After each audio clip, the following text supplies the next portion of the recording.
আপনারা দেখছেন পশ্চিমবঙ্গের জনপ্রিয় নিউজ পোর্টাল চ্যানেল ভারত বিকাশ নিউজ এক্সপ্রেস। পশ্চিম বর্ধমান জেলার ডিএলডিএমসি সভা গত বৃহস্পতিবার সকাল 11টায় অনুষ্ঠিত হয়েছে। এডিডিএ কনফারেন্স হলে অনুষ্ঠিত হয়। উপস্থিত ছিলেন জেলা শাসক পশ্চিম বর্ধমান সহ সমস্ত বিভাগের উচ্চপদস্থ কর্মকর্তারা। সভায় জেলা শাসক জেলার উন্নয়ন নিয়ে কাজের অগ্রগতি নিয়ে সকল বিভাগের সাথে আলোচনা করেন এই দিন।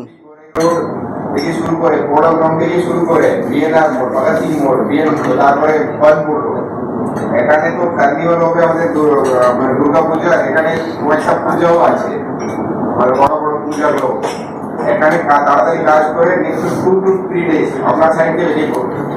ঠিক আছে, আর নো ফার্দার পূজার সময় ফার্দার সোলাই করা যাবে না।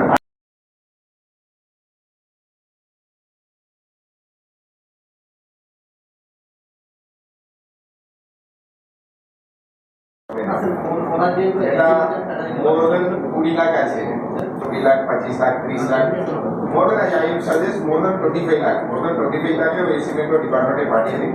বাকি আমরা কাজের মধ্যে নদী ম্যানেজ করব। সবগুলো ডিপার্টমেন্টে আমাদের আসবে। ওইটা এডুকেশন জন্য স্যার নিশ্চয়ই জন্য পেন্ডিং আছে সেটা হ্যাঁ আমাদের দেরি আছে বড় প্রোডাকশন সবজি আলাদা হলো পুরো আছে এই আগে আমরা অনেকগুলো দিয়েছি তো ওগুলো তো কোনো সেন্স আছে সেগুলো আমরা বাকি করব।